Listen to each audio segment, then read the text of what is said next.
lab. First logistical item is that we're going to record today's webinar, and it will be available afterwards. But we're grateful to all of you for joining live. Thank you to Unchained for their partnership in co-releasing this report, and to the Less is More Coalition led by Unchained and the Katal Center for co-hosting this webinar. And thank you to all of you for joining us today. One logistical note is that as it's a webinar, only the designated speakers will have their camera and microphone on, but we invite all of you who are not designated speakers to also introduce yourself in the chat so that we know who's joining us. Please use the chat feature for just that and save any questions for the Q&A feature. So you'll see both buttons at the bottom of your Zoom screen. Feel free to drop questions as the webinar proceeds, and we'll save some time at the end to answer at least a few of them.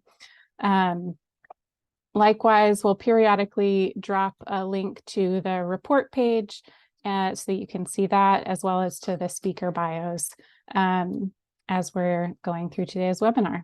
So without further ado, I will introduce Assemblymember Farrah Forrest. We have the distinct honor of having Assemblymember Forrest and Assemblymember Meeks give opening remarks for us today. We're thrilled to have you here. Each of them was a key sponsor of the Less is More Act and also co-hosted one of the town halls that form the basis for this report.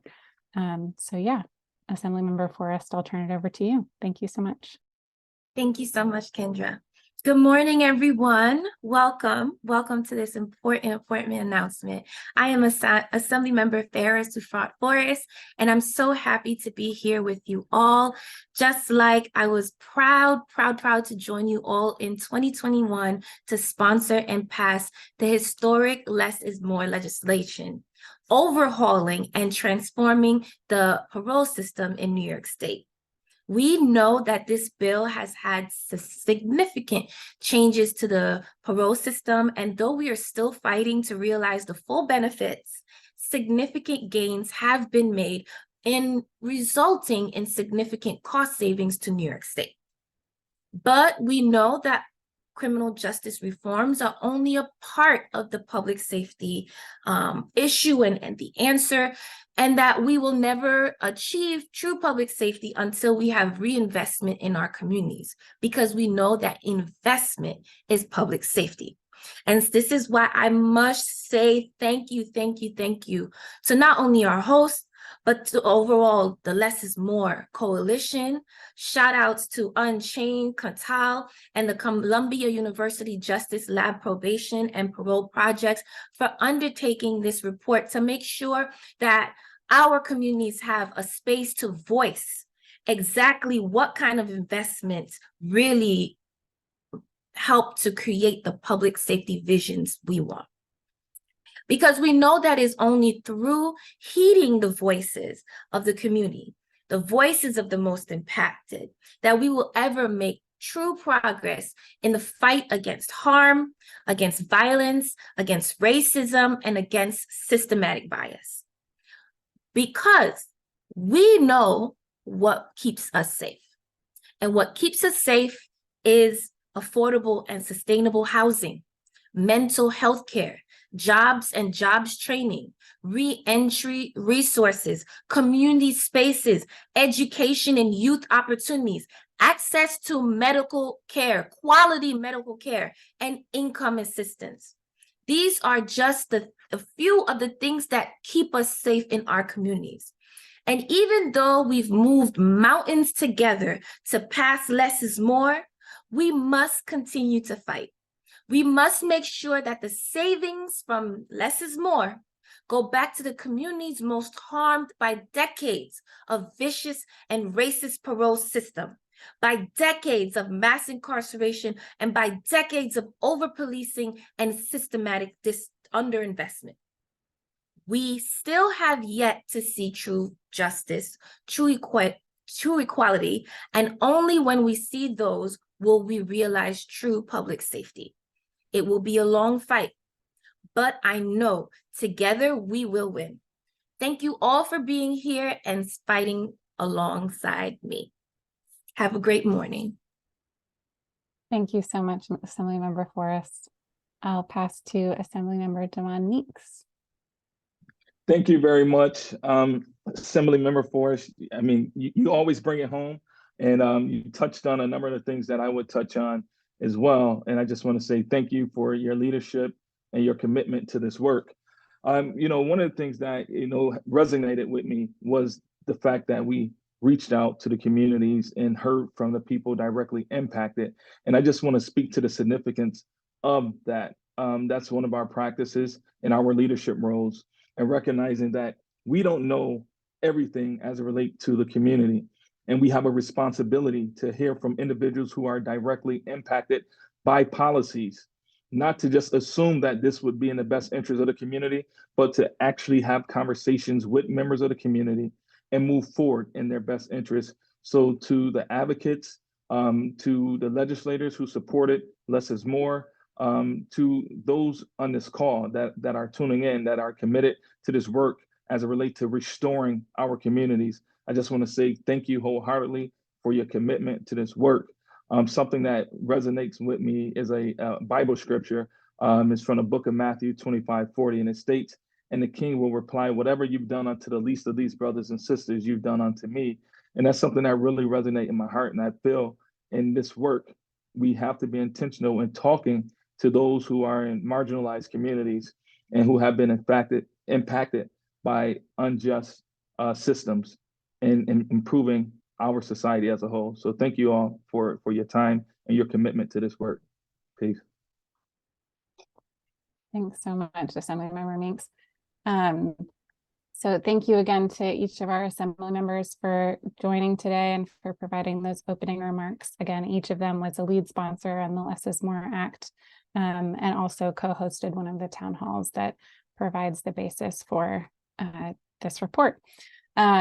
I'll pass it now to my colleague Bronwyn Hunter, who is the lead author on the report and also the senior site work manager for our probation and parole project at the Justice Lab, to talk us through some of the findings of the paper. Go ahead. Thanks so much, Kendra. I'm super excited to present the key findings from our report entitled "What's Next? Community Perspectives on Reinvestment After Less is More New York." So as you may know, Less is More is a transformative parole bill that transformed the system in New York State. It was signed into law of September of 2021, fully implemented in September of 2022 with 4 key provisions. It provides 30 for 30 earned time credits so that folks can earn 30 days off of their parole supervision for every 30 days of compliance with conditions. It ends automatic detention for technical violations of supervision, strengthens due process rights, and when allowed by law, it caps incarceration for technical violations of supervision to a certain number of days. What we do know is that before Less is More, spending on incarceration for technical violations of parole supervision in New York State was estimated to cost about $680 million every year. And while this is not a one-to-one cost savings, we do know that there's some indicators that might suggest that less people are on parole at this point in time through earning early release via earned time credits, and fewer people are being incarcerated across the state for technical violations of supervision as well. That said, estimating savings or impact is beyond the scope of this report. But even if some of those changes that are observed in the parole system since then can be attributed to Less is More, then there will have been some savings and therefore an opportunity to reinvest in the community.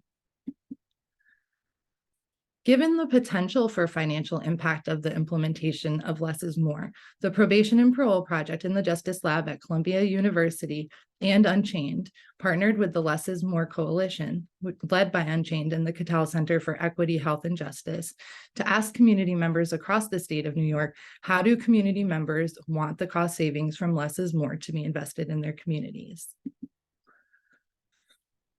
In order to answer that question, between May of 2022 and April of 2023, the Less is More Coalition leadership and local partner organizations held 5 virtual town hall meetings focused on communities across New York State that had high rates of incarceration for technical parole violations before less is more. These communities were Harlem, Brooklyn, Long Island, Onondaga County, and Monroe County. Across the 5 town halls, there were 16 breakout rooms, and the data for this study were drawn from those breakout room discussions. Each lasted about 20 minutes, and coalition members and local host organizations facilitated the breakout rooms and asked questions to prompt a conversation about how community members wanted to see the potential cost savings invested into their communities.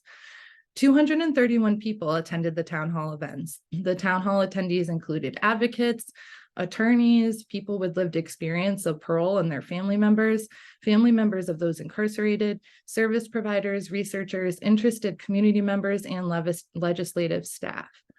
All of the data were transcribed and analyzed by Justice Lab team members who used thematic analysis as a strategy to analyze the qualitative data from the breakout room discussions. The analysis team engaged in a reflexive and cyclical process to identify themes across the breakout sessions that reflected what town hall participants said in the meetings. We present the results of the thematic analysis with 2 overarching themes. First, we'll talk about the what, the resource needs that were identified in the town hall discussions, and then we'll walk through the how, the strategies that community members would like to see used to direct funding in their communities. So we talk about the what and resource needs.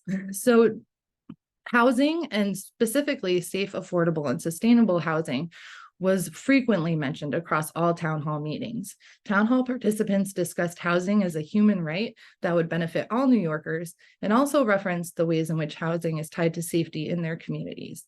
As you can see by this quote, participants talked about how housing is a foundation that people need to feel safe in their communities.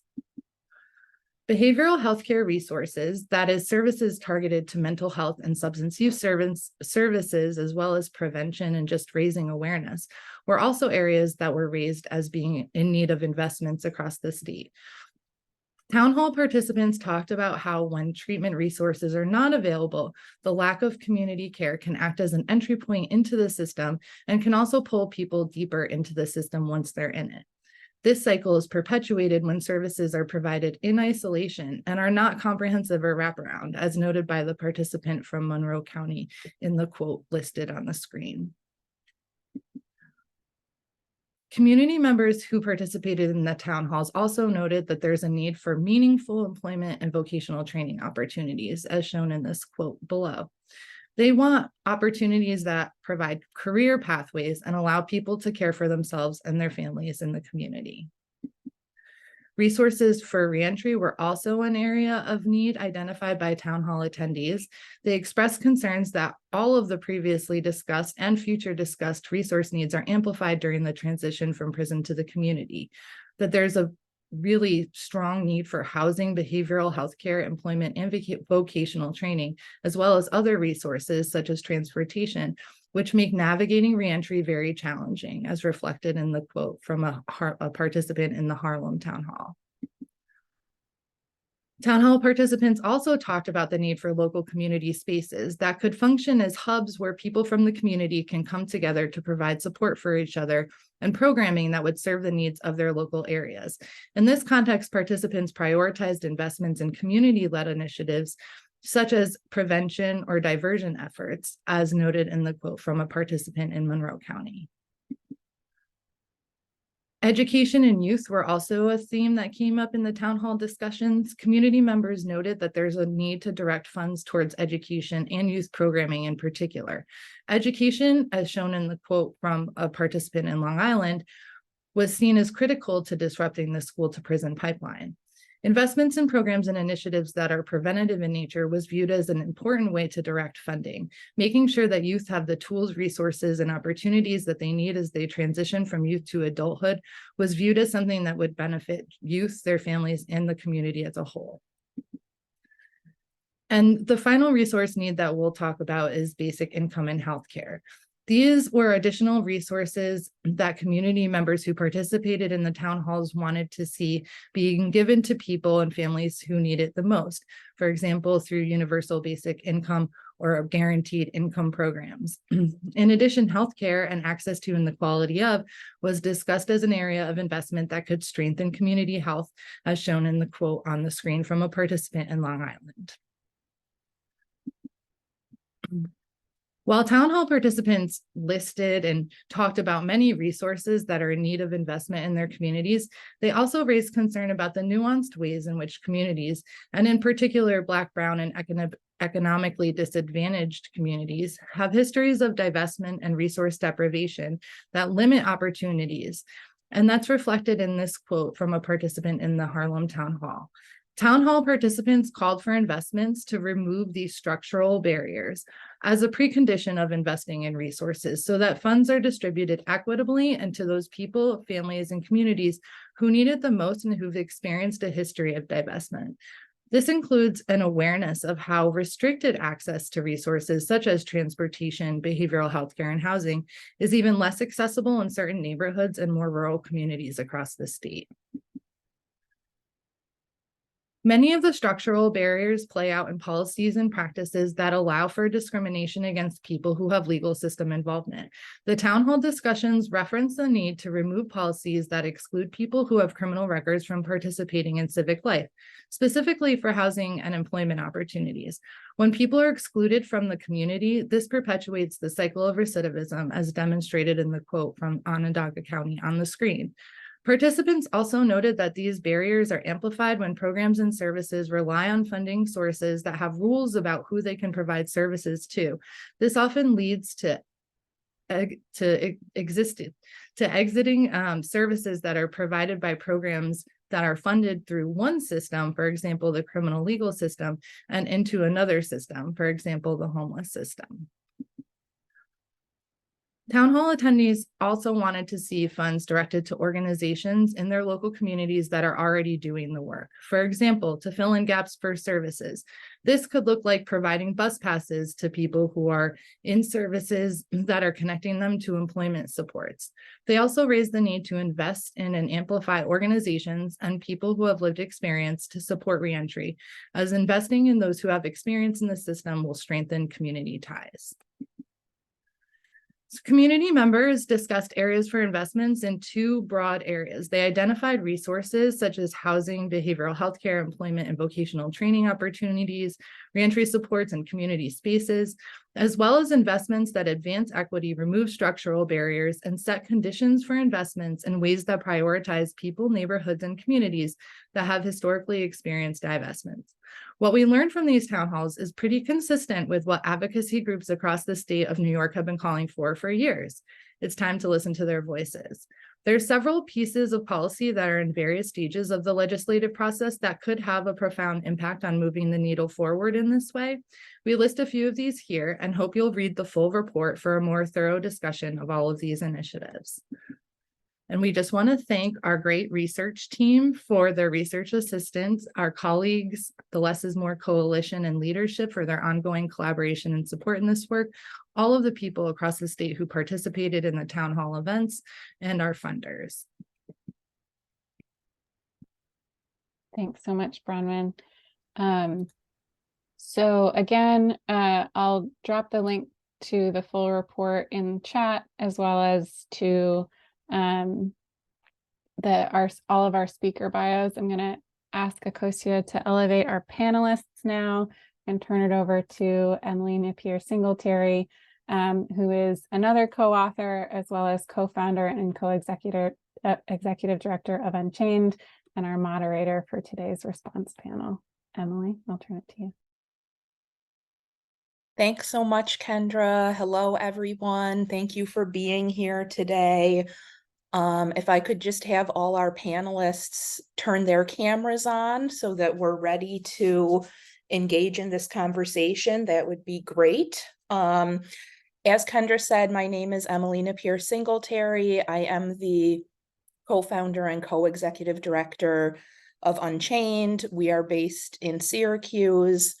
And my co-executive director is my husband, Derek Singletary, who has been incarcerated in New York State Prison since 2010 and helps lead this work from behind the wall. And we are very proud to have co-written and co-led the campaign to enact the Less is More Act alongside our friends at the Katal Center for Equity, Health, and Justice, and with a ton of support from lead organizations on the campaign like the Justice Lab and A More Just NYC, as well as some of the organizations that are represented on our panel today. I'm really excited to hear from the breadth of experience that we have represented on the panel. They come from and work within the communities that have been the most harmed by mass incarceration and mass criminalization and mass supervision.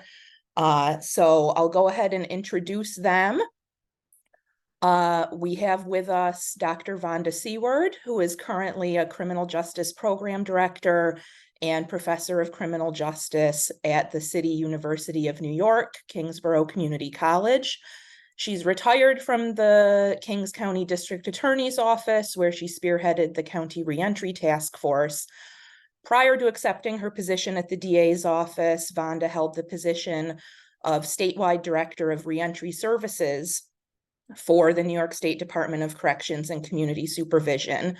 And in this capacity, she was responsible for ensuring that there are resources and services readily available for people under parole supervision across New York State. We also have Jaira Johnson with us. Jaira is a dedicated resident of Syracuse, New York, and a member of Unchained, very proud, and a passionate advocate for justice and equity. With over a decade of experience in the human services field, she has provided vital case management, service coordination, and counseling to individuals and families impacted by the justice system, child welfare system, mental health and substance use disorders, homelessness, and poverty. Jaira is currently the Associate Director of Program Operations at the Center for Justice Innovation's upstate office in Syracuse, where she actively contributes to the betterment of individuals touched by the legal system. Anthony Mound is with us. He is a proud father of one and a resident of Buffalo, and has been a member of the Katal Center for Equity, Health, and Justice since 2021. In 2015, he was incarcerated at a New York State correctional facility, and during his time there, he came across many individuals who were incarcerated for technical parole violations like missing curfew or testing positive for drug use.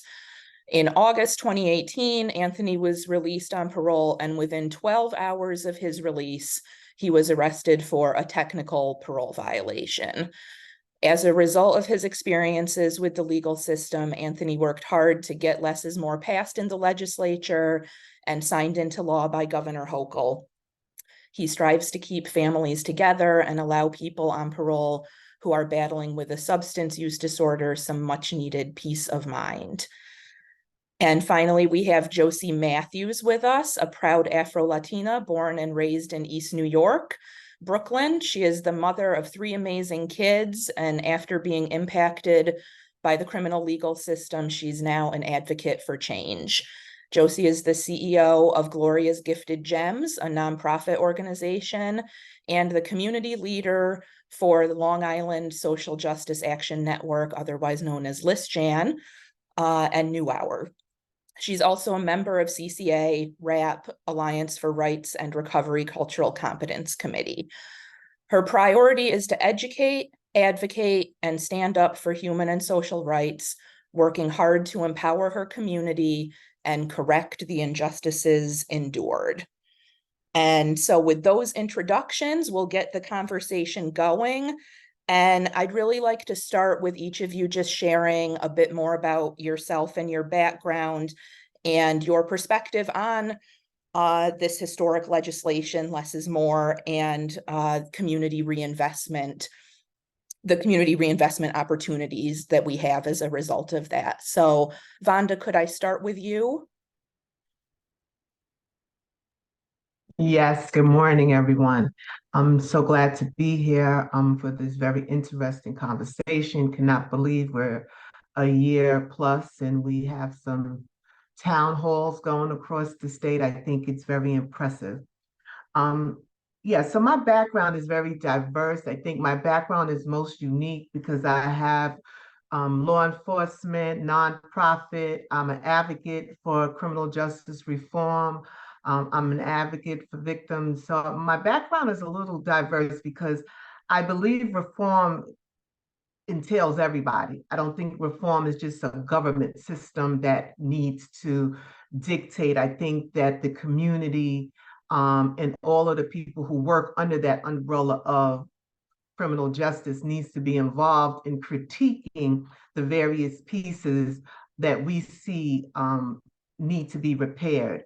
I think that when I heard that you had the town halls, I think it gave me a little flashback when I was the statewide director of reentry services, where I used to have all my staff in the community morning, noon, night, on weekends, just out there in the community, talking to people, attending community meetings and forums, because I think that in order for us to do the work, we need to hear from the people who are most impacted, and it is the communities. A lot of people, when we think about justice impacted people tend to exclude themselves. But when I think of justice impact, I always think of public safety too. The two things to me go together. They're not separate. So I think as we move forward, and I think right now we're in a good place. You know, we've come a long way. I've been in this field for a very long time. So we've come a long way, but we have much, much longer to go. And we have to start critiquing some of the services and some of the programming and some of the verbiage that is being put out in grants and things to help this population. So it's hitting the mark. I think in some breath, people have tried to become creative with certain verbiage, and in their creativity, they have lost some of the that we need to hit the right points. I appreciate them not using the term reentry. I appreciate them changing stuff to special populations because we could be a little bit more inclusive, but I think we have to now give a little bit more detail in what that means and force some of the bigger institutions to collaborate with some of the smaller institutions so that we can have more diverse programming and across the state in order to make impact. Thank you. Thanks so much for that, Vonda. Jaira, if we could move to you now just for some opening thoughts. Thanks. Yes. Hello, everyone. My name is Jaira Johnson, and thank you, Emily, for that great bio. It's better than I could have done. So like Emily said, my background is in social work mostly. I have a diverse range of experiences working in human services. And so today I'm here definitely not as an expert, but someone who has curiosity and wants to use some of my social work background and perspective as a community member in Syracuse and upstate New York around less is more. So I'm here with a level of humility and hopefully transparency to add to the conversation. I think that in terms of my perspective on, the Less is More Act, I think that it provides an opportunity to understand that as people are coming back home, that it can be a difficult process. And there's a lot of obstacles and challenges that they are faced, and it can be easy to have a mistake or make a decision out of stress, and that this can kind of help give people an opportunity to reclaim their lives in a very holistic and dignified way. And so I'm here to just support the conversation and be a part of this, historic moment. And so I appreciate the time and opportunity. Looking forward to speaking more. Thank you, Jaira. Anthony, we'll move on to you for your opening thoughts. So I thought a couple years ago when I had first gotten involved, just writing letters to, I think it was Cuomo at the time, I noticed when I went back for parole violation that I was in there with like more people in there for parole violations than in there for an actual the actual sentence that they were given. And it was very discouraging because people were telling I wasn't really prepared for what I was getting myself into when I got out.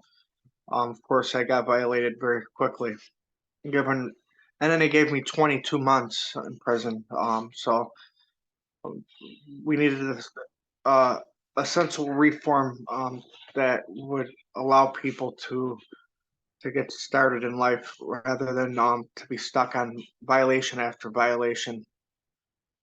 Lots of people just needed treatment and better housing and more education.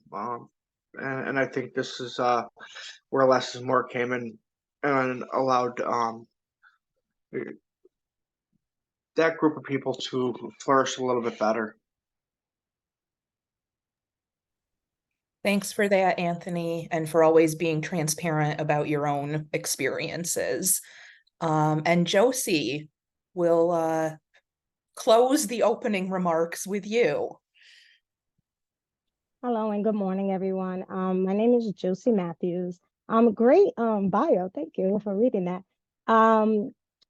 Less is more is very important. One is my facet on it is that the whole mass incarceration system in itself really doesn't solve anything at all. No one usually wakes up in the morning saying, hey, I want to commit this crime and change the trajectory of my life forever. So with that being said, this is an opportunity for so many instances on when we have an ability to, one, change the narrative of our people and where we're going, as well as help the youth and our community as to be better. So what I like about this is that we have this platform as to all these different kind of bills that we will be able to do and different kind of legislative work that we'll be able to do to enhance and show that we have the opportunity to be better instead of always going through this mass incarceration stuff that it seems to be, especially in the Black and Brown community. So having this is an amazing opportunity. So thank you. Thanks, Josie. So next, I'm curious to hear from each of you about your perspective on the current state of support for people returning home to our communities from prison. We heard from Bronwyn in her presentation on the research that was a theme that came up, repeatedly throughout the town halls, that people were really concerned about resources available to people. And so if we could frame this conversation by each of you just sharing a little bit about, again, from your perspective, what the current state of those supports looks like, that would be really helpful. And this time, Anthony, could we start with you? What did the resources look like for you when you came home? So when I first got home, it was the beginning of COVID, but what parole does is refers people to treatment. They don't give them really much of a choice of where they can go, but you tell them where to go. And they also give them a halfway house or some kind of housing to go to. It wasn't very good. The first place I got into was had a lot of insect problems like bed bugs and roaches, and so the living conditions were very poor. Not many people really will listen to parolees. So like when we complain about these things, it just goes on deaf ears. So the treatment wasn't that great either. The counselors, you couldn't really pick your own counselor or somebody that would be a better fit for you. And not every counselor is for every, it takes a good fit for a counselor to get good treatment. if I'm making any sense. So a lot of times people come in and get stuck with a counselor, and it'll go south where they'll get into some disagreement, and the person will get violated pretty quickly. So there wasn't very good treatment options when I first got out, and right now there isn't really much either as far as that goes. Not a lot of opportunities for education, which is the foundation of of all our decisions, right? We can't make good, well-informed decisions without being educated, especially on treatment. Treatment's probably maybe the second important or the first. So yeah, I don't think there were very good reentry when I first got out. Yeah, thanks for that, Anthony. And we know, unfortunately, your experience is not unique, right? We've heard this over and over from people when they come home, and also from loved ones trying to support people when they come home, right? Jaira, if we could turn to you and if you could just offer your perspective on the current state of support for people coming home. Sure. So in reading the report, there was a resounding kind of message that I got that despite the vast geographical nuances of New York State and the uniqueness from downstate to upstate, rural areas, city areas, that it seems that the people that are most impacted by incarceration are faring about the same, regardless of what areas have what resources. And so from my perspective, it just shows that there's a lack of cohesion among services, a lack of just the resources, as Anthony said, that, are specific to how people need to survive, right? And that's counseling. We take for granted that, the counseling relationship or the treatment relationship will just kind of, it is what it is. People can get through it that way. And that's, from a social work perspective, it is, difficult to kind of assume that people can just survive and thrive with anything. And we need to be more intentional about how people need to gain supports and access. In my city, there's really only one major player in terms of what we would consider reentry and reintegration services. And they do a good job, but they're very specific around certain issues. And so I think we need things that are more holistic and that are located in the communities that people live in so that they have better access to that. And then, a lot of the programs are funded where there's eligibility requirements. And so that barrier to entry can be difficult for many people. And so I think that equity is the best framework when thinking about what resources are needed. And in the city that I live in, where, people consider us to be resource rich, but we have the same outcomes. So there's some sort of disconnect between what we say we fund and what people actually have access to. And I think that definitely making it less siloed, and so that other community partners have an opportunity to receive funding and programming that can support people where they live and where they are. When people are coming home, what I've heard a lot is that it's difficult when they're used to a certain structure and routine while they're inside to then come out and then have to take the bus here, get a ride here, go here, sit for 8 hours. And we need to be intentional about what that looks like, how much more stress that causes, and the harm that, whether it's intentional or not, that it causes and can create just more systemic issues. So I think while we do have some resources here in my area, they don't reach enough people, and it's not necessarily their fault. It's just, it lets us know that we need more. Yeah, thanks, Jaira. So as a reminder, Anthony's in Buffalo, Jaira's in Syracuse, and now we'll turn to Josie and hear about things on Long Island. Thank you so much.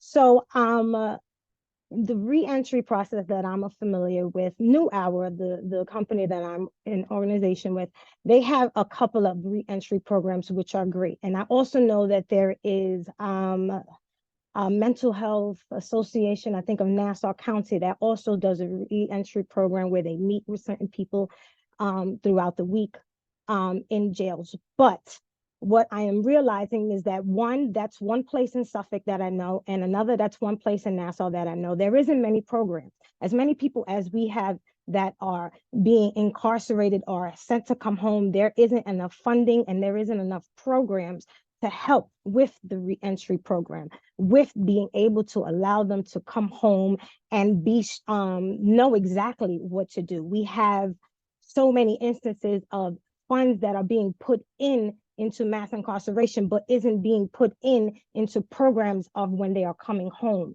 and things of that sort. And services. One of the things that we had mentioned was transportation.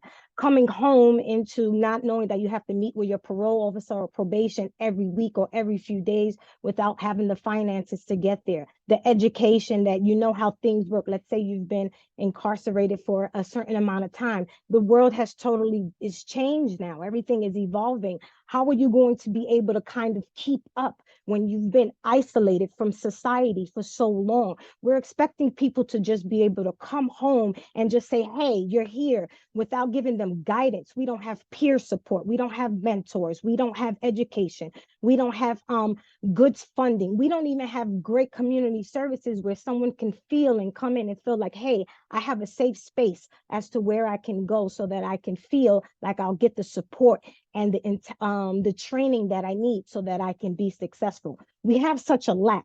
And yes, I'm in Long Island, but why I had mentioned that in my bio is that I'm from Brooklyn, born and raised in Brooklyn, where for me, it's a totally different environment. I just moved out here in Long Island in 2008. So my entire experience has been living in the urban of East New York, Brooklyn, where I see that there is no getting out. We didn't have after school programs. We didn't have youth programs. We didn't have any of these things that was preventative to change from the school to the prison pipeline. And that's the thing. We have to also think about the less is more and reentry. As soon as you enter, we have to start preparing for reentry. Your mindset can't stay in being that you're here and we'll think about re-entry once you are ready to leave. No, re-entry, your mindset, everything has to start as soon as you enter, because it's a process and we have to be able to pull through all the barriers and then are still set in place that we have to get over. And we can't do that with the limited amount of resources that we don't have, limited amount of education, funding, safe spaces, transportation, housing. We don't have safe housing. And when everybody feels like their back is against the wall, we are only saying for you to just go back into prison, because we're not giving them an option of how to rectify or even help or even build up a better way, because we're not really having the ability to show them. So yeah, thank you. Thank you for that, Josie. And finally, Vonda, your perspective as the former director of reentry services for docs. So Josie kind of did a segue to what I wanted to say, and that is reentry starts from day one, from the time of arrest. It doesn't start when you get the open date. It doesn't start a year or 2 years when the program becomes available in the prison. If you have people who have long histories of addiction, they should be dealing with their addiction throughout their entire incarcerated stay, not the last year or two or right before the board so they can have the ASAC certificate or whatever certificate in the file.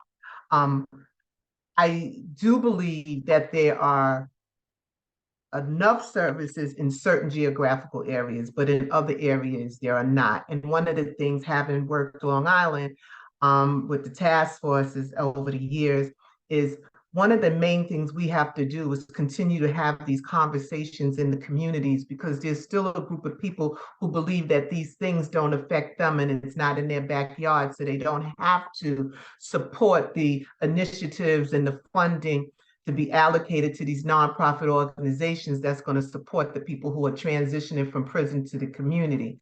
That's one thing. I think the other thing we have to be very clear on is that we have to, when I say we, I'm talking about individuals who have nonprofits who sign support letters for grants and things of that sort. Read the language, and if the individual's asking you to support for their grant, if it's the population that you service, make sure you circle back around and see if they got the grant so they can start servicing your people. Because a lot of times people are signing off support letters, doing MOUs for purposes of a grant application, and don't have a clue if the entity got the grant. And next thing you know, that could have been a resource that you could have used, but you don't even know because they don't circle back. So that's another thing. I think the other thing, we have to continuously educate everybody on what parole processes look like today. They have changed. I will always say to you, because I keep my ear to the ground, Parole is trying to get this together. They have made a lot of great strides, but nothing happens overnight. And we have to continue to try to get them to the table. We have to continue to invite the local bureaus into your community-based organizations if you do a nonprofit, so that they can hear about what you do, so that you can hear about what they can do, so that you can bridge that gap. Because a lot of times what happens between community-based treatment organizations and parole is they don't know who's who. The other thing is you have to do is we have to make sure that when we hire people who've been justice involved or justice impacted, that they understand the systems and understand that when you're representing a client, you're representing the client, not reflecting on your personal experience when you did not like parole or you didn't like the court officer, because when that translates through that phone call, it's not about you anymore. It becomes about the agency, and then the agency is who they don't want to deal with. So we have to continuously do training. I do also believe that we have to get providers. It sounds to me that some providers are back in the day where this is my client. They want it, it's all theirs. Meanwhile, they may not be able to service the entire client, you know, coming from the whole holistic perspective. Sometimes you have to deal with the client and the family. You know, do you have a family unit? Do you have an adolescent unit? You have to bridge gaps between other programs in order to deal with this individual who's coming with a host of stuff. The thing with housing, housing is always an issue, but we have to make sure that even when we talk about vouchers and things of that sort, that there are vouchers that make sense. I recently did some work with a nonprofit with Department of Homeless Services here in New York City. And one of the things that just floored me is somebody had a voucher, they helped them get a job, and the person made $35 more than what the voucher allowed, and it wouldn't allow them to get an apartment unless they went to the employer and asked for a $35 decrease in pay. I'm not sure about most people, but I never go to my employer and ask for a decrease. And when I heard that, I was like, excuse me? And the person wasn't making that much. It was really more about the overtime, because the person was making minimum wage and they were doing overtime. But I think we have to come together and look at some of these systems. Don't just do a blanket housing voucher. What does that really mean? Because is it a housing voucher that is going to be sustainable for when the person gets a job? I think the other thing is understanding a housing voucher without ADL skills, if you've never lived by yourself, is a disaster. So we also have to make sure that when we are talking to these nonprofits and we are doing these town halls, everything is about formalized education. It doesn't always have to be by the scholar. It doesn't always have to be by the formerly incarcerated person. It has to be by the most informed person and somebody who can understand what is going on in that community. And I think the last thing I want to say about that also is employment programs. Employment programs are great. But if you can't tell somebody how not to put Attica Correctional Facility as your last employer, then your program is not great. If you can't teach a person how to present the crime in such a way that they're still not saying the best thing ever happened to me is I went to prison, then your program is not great. So we may need to also bring in some offender rehabilitation specialist training, even maybe if it's a modified version for these individual CBOs that are getting funding for employment so that they can understand how to proceed with this justice involved group, because the dialogue has to change. Sometimes you don't have to put the box there. The person's going to come out in the interview and say, oh yeah, I just got through doing such and such years for such and such, but they're not talking about all of the things they may have learned from that incarcerative stay, all the programming that they've learned. So there's a lot of stuff that we have to go back and critique. Yes, we need more stuff, but we have to critique some of the old stuff, because some of the old stuff have not gone through the process that those of us who've been around a while have sat at the table and heard some of these processes. We need to go back, reach back, and try to educate some of the new group to tell you, we can't do this like this, to suggest other stuff. But I think that we need to look forward, we need to look back in order to keep this thing spinning. And you know, something I learned when I worked for the state, I forgot who used to always say, but they used to always say, when you do reentry, it's like driving a car and trying to change the tires on the car as the car is moving. Because people are constantly coming out, but we got to keep changing the tires, we got to keep oiling it up, we got cars keep moving. We don't have time to stop and pause. There's no stop and pause in this work. Never has and never will be. Thanks for that, Vonda. It is, you know, one of the things that came up over and over in the town halls, and it's reflected in the report, that community members don't just want reinvestment, they want reinvestment with accountability to where that money is being invested, right?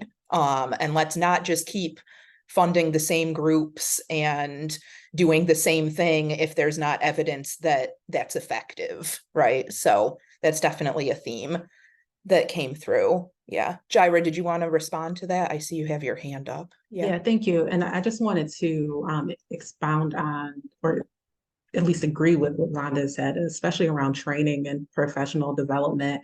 I think that's one of the biggest misses across organizations and like on all levels about how caseworkers, support people are trained to work with what we would consider a special population. I'm on the Drug Task Force Committee here in Onondaga County, and there was a conversation around why isn't there enough case managers or case acts to work with people who have substance use disorder. And there was like a huge conversation around just the lack in the workforce.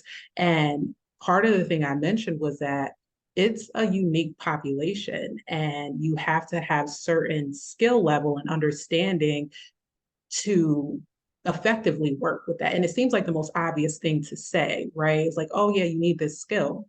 But coming from a social work background, coming out of school, you learn in the field completely. But that field education sometimes isn't backed up with an intentional organization to say, let's learn the best practices. Let's stay on top of what our community needs and how it's evolving. And the same thing is true with people who are returning home from incarceration, especially for us who don't have any experience like that. So what's the best way for me to help this person? I have to listen, I have to understand where they're coming from and then act in that way too. But then are there formalized ways to be trained and educated to be able to break down some of those barriers?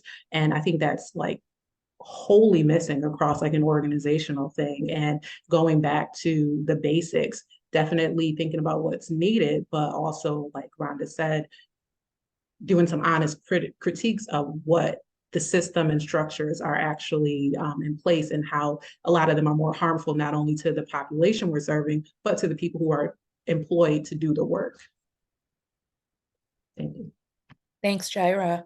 Anthony, I want to circle back to you for a minute. You know, we've heard about a lot of the challenges and the gaps in supports for people when they're coming home, but I'm wondering if you could share briefly some of the things that were helpful to you when you came home and what was most impactful for you, because I think that'll shed some light on where some of this investment should be directed. Well, to be honest, a lot of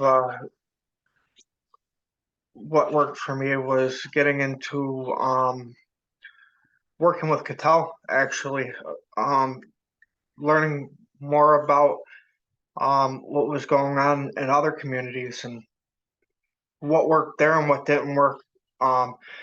And also working with the other organizations that I did with like Treatment Not Jails Coalition and just other places that are advocating and lobbying for the people that are getting into prison and getting out. So I think that was probably the best thing that worked for me, because yeah, I just think working with Katal and new organizations they worked with really helped me out. I think education goes a really long way in staying well informed, learning about what services are where, and what they offer, and just giving us more options rather than, because a lot of us don't even, we know that there's options out there, we just don't know where they are, and some of us suffer from like a mental block, so it might look obvious to a lot of other folks, but to us we just don't see it. So it takes somebody to come in and say, hey, look over there, maybe this will help you, and it, a lot of that helps. So I'd say treatment works. I think we need more treatment assistant programs that are more user friendly. A lot of problems before were people getting thrown out for marijuana, stuff like that. So a lot about meeting people where they're at, not where we want them to be, but where they're at. And then normally we can get them where we want them to be at the end. So I think I hope that answered it. Definitely. Yeah. Thanks, Anthony. And shout out to Katal as always, for all the great work that they do. And then Josie, I guess sort of similar question, in terms of what you have seen work, but also if you want to get more in depth with some of the needs that you've seen and where service providers could, do better to fill some of those needs. Absolutely. So, for me, for what I see, as I stated earlier, one is the need. Of course, we have to try to figure out the best system. I love what Vonda said about reentry starts right away, and there is some services that we have that's implemented that we have to kind of try to correct as we move forward and reinventing better programs. But also, we also have to look at it as things as a preventative measure at all as well. Especially in the impacted communities. There are already barriers there that are set in place that ultimately lead to the mass incarceration pipeline. So helping those things, figuring out ways that we can help the community and help the youth to avoid those things. Since the Black and brown community are often targeted and overlooked with resources, making sure that they have the adequate education and the adequate resources to prevent the recidivism of the impacted community. We had said the treatment, not jails. Those are absolutely right. If someone has gone to jail for a robbery, and then because they've been destitute, and then they come home and it's a strain on their family for the same things to still be there, we're not changing the trajectory of the people, of the community, of anything like that. And that's exactly what we need. We need to be able to have more programs, more training. And even though we do have a few, especially in New Hour that has 7 programs that we offer for reentry, we have one-on-one entry specialist programs. We have family and children services. We have parenting services. We have the Emerge program, which teaches you financial wellness and things of that sort. We do, but we're in such a small cluster and we don't have enough funding. And there should be more programs like that. And there should be bigger communities that are able to help and get funding so that we be able to multiply and give this to all communities impacted. So that's exactly what we need. We need more. We need to be preventative. We need to be proactive. We need to be reactive for what we had in the past so that we can make a movement and a change for where this pipeline is going. Thank you. We do have a question that came in the Q&A, and Kendra's been posting in the chat that if folks have questions, feel free to put them there, and we will get them to the panelists here. So this question that we received is, how can we set standards for all people on parole while also acknowledging the difficulties and realities of the situation related to their lack of access to resources and difficulties in operating independently without quote unquote structure? It's important to have criteria and structure, but how do we balance this need for structure while also being flexible with the issues that people on parole confront? And anyone on the panel should feel free to jump in to address that. That was a mouthful. But It was. Let me tell you let me just respond to what I think. I think although there are limited resources, there are still resources. Let's not sway away from the point that there are resources. It's just not as much as we would like.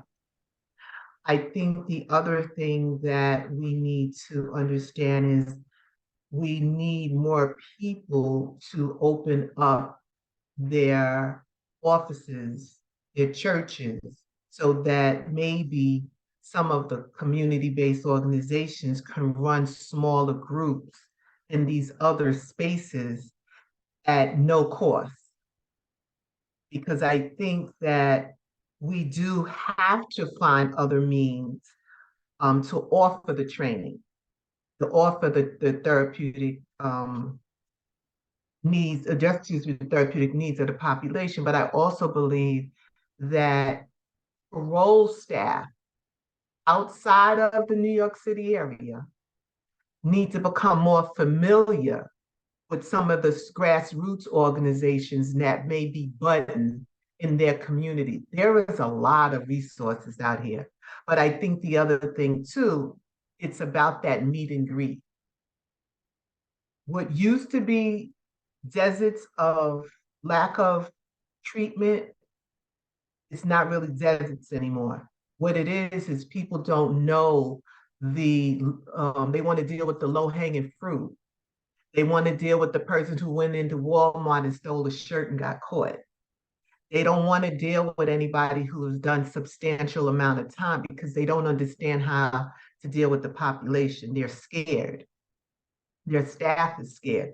But that's where we come in. We come in to find those grassroots organizations, and we offer to come to their staff meeting and do a 101 prison, not jail reentry, prison reentry 101 for them, and do it on an ongoing basis in order to get them to feel more comfortable serving the population. But there are services out here. I think that we have to work hand in hand in order to make sure that all the local parole officers have the services.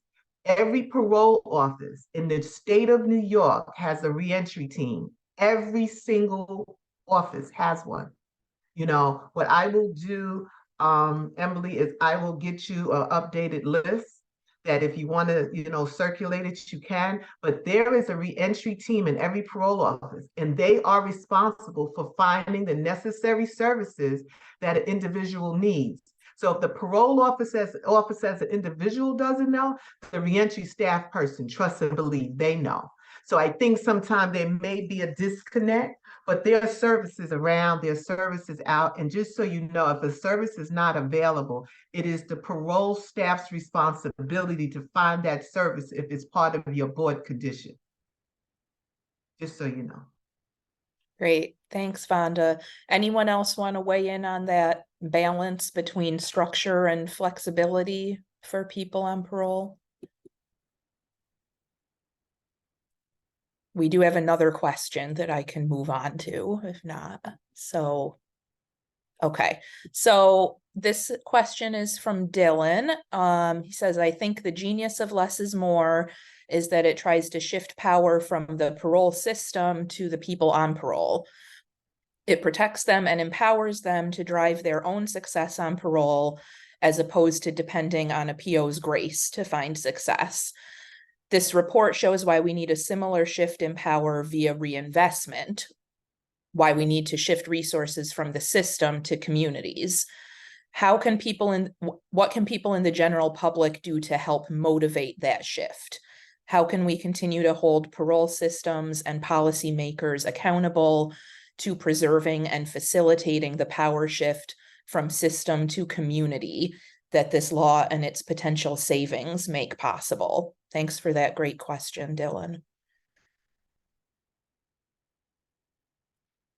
Anyone want to take a stab at that?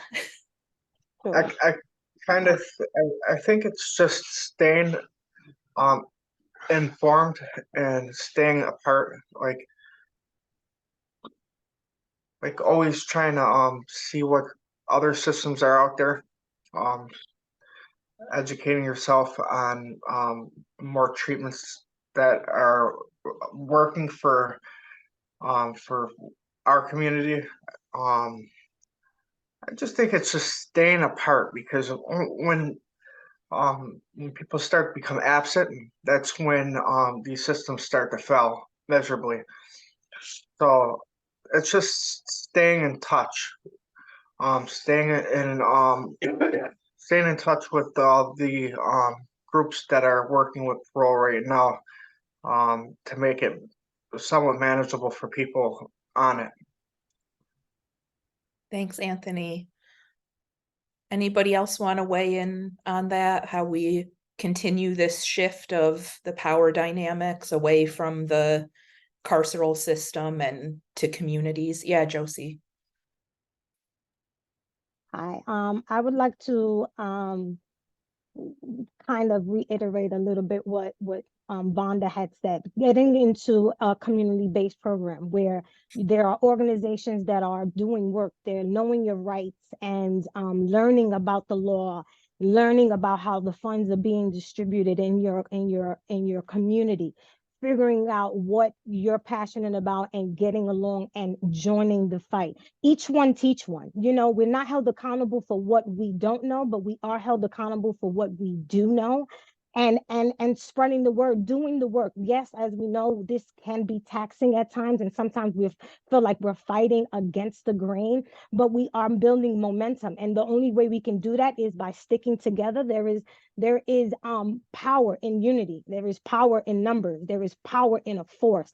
My mom always used to tell me this, and I always say it, that you can sit here and you can poke somebody all the time with one finger, and you might get annoyed, and it might get annoying. But if you take a fist and you take that good old fist and you build momentum and you build power, it's your responsibility now to teach. Unfortunately, oftentimes we get into advocacy work and things of that when we already been impacted. Now that we feel it personally, now we want to go ahead and we want to do that. But sometimes it's just by doing what we're doing, taking all the information we learned here and speaking to our community, speaking to those who might be on the road to going there, making sure that they know that, hey, there is a support system. There's a way that we can teach you your rights. You're knowing, you're aware, we can educate you. There is a different journey that you necessarily don't have to go down. And we are, as a community, taking control of all of our people to assure that this isn't happening. There are many. Liz Jan is one of them. Liz Jan, Long Island Social Justice Action Network, is a coalition of 80 different organizations that we have that represent, from parole justice, sentencing reform, police reform, immigration reform. So depending on what you need, you will find your community to build and amplify your voice, your message, so that we can get the word out there, to build solidarity, to build momentum, to build the mass, so that we can have full, effective change. I'll just say one quick thing. Yep. I think everything that everybody said was definitely great, but one of the things I think we need to think about is, as one of my colleagues always calls them, the unusual suspects. And the unusual suspects are not the people that are sitting in this room, are not the people that's on this call, are the people who think that this does not have anything to do with them. And it's up to us to get them to understand how it has something to do with them, rather it's through their tax dollars, rather it's through who their neighbor is or who they work with. That's one thing. I think the other thing what we need to do is get people to understand the easiest way for the person who thinks they're not impacted but has a concern is talk about this to other people. If you're an employer, hire one person. If you're a landlord, take and accept an application from one person who's been just as impacted, and see how this tenant, your new tenant fares. And then if they, fare well, then you can maybe later on get another one. Sometimes you just have to get in the mix. We can't gather everybody, and everybody's not about organizing, but it's the simple things. We have a lot of people, and I just did a forum at Kingsborough 2 weeks ago with the faith-based community as it relates to reentry. Upstate, especially more so than downstate, there are a lot of churches that are doing prison ministry. I say, what does that mean upon release if I don't know where the local church is of maybe same denomination or similar denomination to where I'm going to? What does that mean when I come to your church and now everybody looks at me like I have two heads, because you may have never thought I was really coming out and you were just coming to spread the word, which I really appreciated. But now I need the church to do the next thing, is to help the one who's most vulnerable, not the ones who give the most offering. So sometimes we have to take a minute and look and see, what can I do within my own space? Have somebody come maybe during parole probation week and talk about parole probation. Have the prison ministry do a session for the congregation about reentry. This is how we get the unusual suspects to understand what this is all about, because we're talking to the choir a lot of times. A lot of times we're talking to the choir, and it's the unusual suspects who's doing the pushback because they don't understand. Really good point, Vonda. Thanks. We have one final question from John, and then we're going to close because we're short on time right now. So John's question is, what are the panelists' thoughts on legislation decriminalizing drugs? Instead of spending millions on the war on drugs, which has failed, we could invest all that money in rehabilitation and mental health services.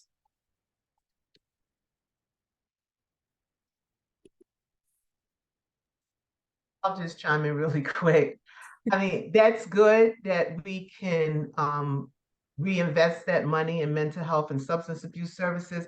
But when the person gets clean and sober and the person is in touch with their mental health concerns and now can go into the world and function as a regular citizen because of their medication management regimen being under wraps, now what? So we can't keep reinvesting money in the same two areas and not address the other areas, which is the housing, the need for employment, supportive services, things of that sort. We keep thinking treatment, but I have yet to see any money really taken away from outpatient treatment. I mean, I don't keep my hand on tabs like that for that, but I've never seen no ACEs say they don't have enough money and they don't have enough treatment slots, but I have heard enough programs say they are running low on numbers. So I think that it's fine, even if we add that housing and employment piece toward the aftercare piece of the treatment. But we also have to realize that there's a group of people who are ready for aftercare and ready to move to the next phase and what happens there. So yes, we need to reinvest the money, but we need to not overlook the areas that were talked about in the report, which was the housing, the employment, treatment, mental health. You can find it. Quality is something different, but we can talk about quality, with OASIS and with, Office of Mental Health. But I think that we need to look at the whole picture and make sure that we're investing money so that the stream can flow both ways, not just mental health, substance, and now look at somebody else for housing and employment, because that's not going to work. That's not going to work. Jaira, did you have a final comment? And then we're going to close. Yeah, and I agree with Vonda in the sense that, we often bring up the treatment and substance use and mental health, and then we kind of stop there. And so in the conversation about the war on drugs and how do we repair that, it's was a war on people, and a lot of, families were torn apart. And we don't often talk about how to restore family units and what that looks like. Because once, like Rhonda said, once people do get a grip on their mental health or their substance use, then what else? There's their children, their loved ones, there's the community around. And I think a lot of the investment to really think about people in a holistic way is to invest in that community and make that community healthy and supportive, so people have more natural support systems. They get a lot of paid people to do things, a lot of case managers, a lot of parole, a lot of all these people who then back out of their lives, and then they don't have much. And it's still up to them, but I think we need to think more about less about the typical systems that exist, and how we get back to like the proverbial like village care, right? And how are people faring through different milestones in their lives, and tracking these people. So if there's a lot of money that can be saved, it can be reinvested in different access points as people kind of recover, because it's not a one-stop thing. It's an ongoing type of journey. And I think the thought process should be around the journey. Thank you so much, Jaira, for always bringing the family and the village into the conversation. It's so critical. So thank you to all our stellar panelists. This has been a great discussion. It's been my honor to be part of it.